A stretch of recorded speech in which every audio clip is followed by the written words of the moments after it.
അപ്പസ്തോല പ്രവർത്തനങ്ങൾ 9-ാം അധ്യായം 17-ാം തിരുവചനം.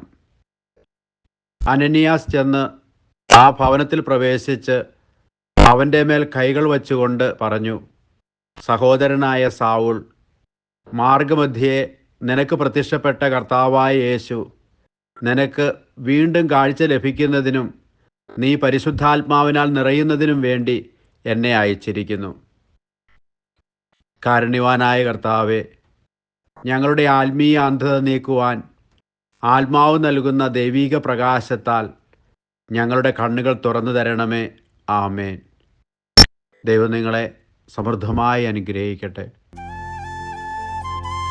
നമ്മുടെ കർത്താവ് ഈശോ മിശിഹായുടെ കൃപയും പിതാവായ ദൈവത്തിൻ്റെ സ്നേഹവും പരിശുദ്ധാത്മാവിൻ്റെ സഹവാസവും നാം എല്ലാവരോടും കൂടി ഉണ്ടായിരിക്കട്ടെ, ഇപ്പോഴും എപ്പോഴും എന്നേക്കും.